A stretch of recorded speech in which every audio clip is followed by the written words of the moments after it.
qabsoon asan sheemaa mudii fi mootummaa Masrii harka fashaltee jirti. Hawaasummaan Somaalee kan asan sheemaa bulchu dhibba keessaa parsantiin 50 yaada isaanii diduudhaan dhaabbatanii mormaa jiran. Parsantii 50 warra isaan jala yaa'u jiru malee. Warri dura dhaabbatee mormaa jiru kuni akkana jechuudhaan dubbachaa jiran. Nuti ollaa keenya hojii waliin nu buusu inuma nayyamnu Itoophiyaan obboleeyyanii akkasuma biyya teenyallee Suuriyaa godhu inuma nayyamnu jechaa jiran. Mootummaan keenya kan duraan nu bulchaa ture Farmajoon gaafa nu bulchaa turetti nagayaan nu bulchaa ollaa keenya wajjinis nagayaan jiraachaa turre jaaniiti dubbachaa jiran. Amma immoo diina Itoophiyaa Masrii firoonfatee isnin jechuudha wal dhabdee laga Abbaayii qabanii isaan lamaanuu.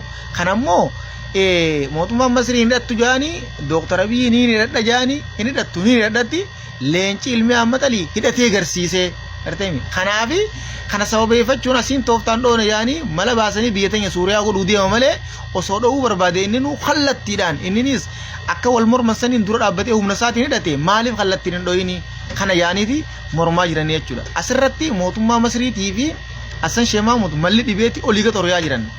Mootummaan Masrii immoo Abiy Ahmediin mana murtii addunyaa irratti hasasaa yeeti irraan tana mana murtii addunyaa dhaabbachaa jira jaata oduun baatu. Ilmi Ahmad-Alii kun leenca nama kaayyoo qabu ejjennoo qaba jechuudha waan itti seen irraa boodan deebu. Galmaan gee malee addunyaan feetee osoo dhufte irraa boodan deebu. Du'ee bada malee. Mootummaan Jabuutiitis gaa nageenya Afrikaa eeguudhaaf akka nageenya Afrikaan booroo inni galaana diimaa jechuudha. Tojarraa baara akka Itoophiyaan bulchituun kan naaji asirratti Itoophiyaa yaada tokkollee kan dhiyeeffatte hin qabdu. Nuti immoo nuti Somaalilaan dhuma wajjin waliigaltee keenyaa hojii itti fufnaa waan juutu mul'ata gisa caljaan jechuudha. Akkasuma waraanni Itoophiyaa nageenya eegaa gaanfa Afrikaati.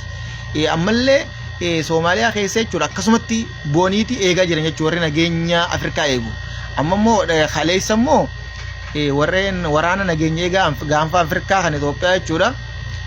Somaaliyaa keessa ol deebi'anii waan juga baasnee turre nutis gabaasuma harkanne isin gabaafne garuu immoo garee hanga takka bichaadha malee warri deebi'ee hundin deebine jechuudha. Harki dhibbi miliyoona lakkaa'amu ammallee Somaaliyaa keessa jira jechuudha. Waraanni Itoophiyaa jechuudha nageenya eegaan gaanfa Afrikaa.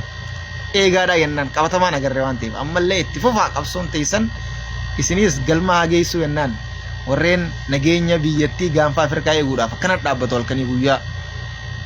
Kana dubbiin tanagaa tabbiraatis ganaadha akkuma dhufteen isin biraan geenya leenci ilmi Ahmad-Alii leenca ilmi Ahmad-Alii kafoo jennaan fuulduratti ammallee si wajjin jirra galatooma.